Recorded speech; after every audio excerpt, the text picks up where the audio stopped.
The red carpets. The flashing cameras. The White House, a symbol of American power. That is what the world expects.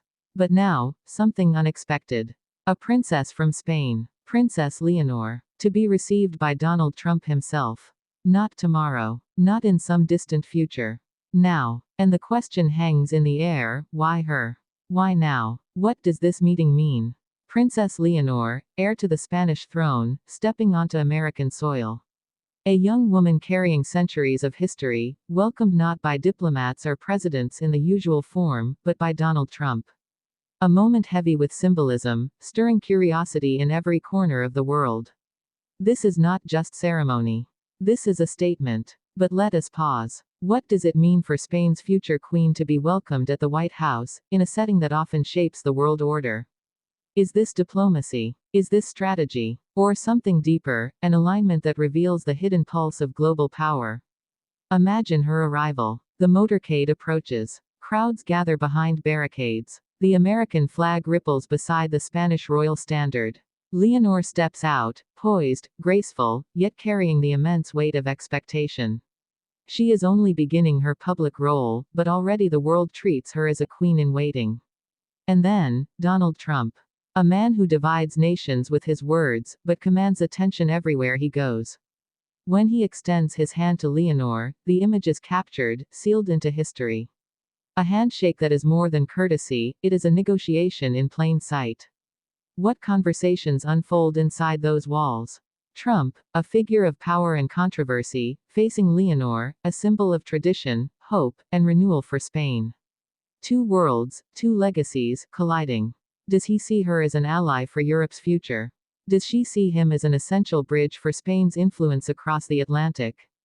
This meeting is not just politics. It is theater. And in theater, every gesture matters. The tilt of Leonor's head as she listens. The firmness of Trump's tone as he speaks. The subtle glances between advisors. All of it becomes part of the story. And here lies the heart of curiosity. Why is Leonor, at this stage of her life, positioned to engage with one of the most polarizing figures in modern history? Is Spain preparing her for the global stage in ways the world has not yet understood? Is this her first true test, not in Madrid, not in Europe, but in Washington, where the stakes ripple across continents? History reminds us, royal visits are never just visits. When Queen Elizabeth met U.S. presidents, alliances deepened. When Diana walked into the White House, the world was enchanted. Now Leonor carries that same mantle.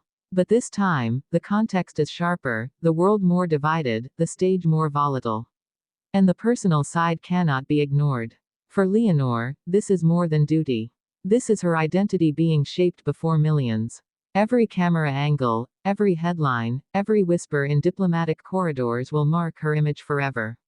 She cannot stumble. She must not falter. She must embody Spain, and beyond Spain, the very survival of modern monarchy. The question lingers, what happens next?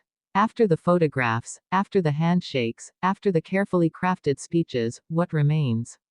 Will this encounter be remembered as a symbolic gesture, quickly fading? Or as the spark of a new chapter in Crown and Republic relations, redefining how young royals step into power?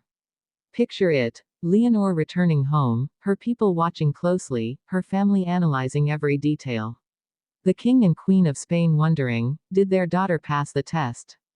Did she carry the crown with honor on foreign soil?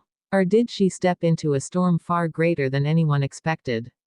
This is not just about Trump. This is not just about Spain. This is about Europe, America, and the shifting tides of influence. A young princess standing in the crosswinds of history, her choices shaping the whispers of tomorrow. The world will remember this meeting not for what was said, but for what it meant. A future queen stepping into the arena of power, beside a man who thrives on it. A story of crowns and politics colliding. And so we are left with the echo of one haunting question: was this only the beginning of Princess Leonor's rise on the global stage, or the moment she was drawn into a game far larger than her crown? This is her test. This is her stage. This is history unfolding.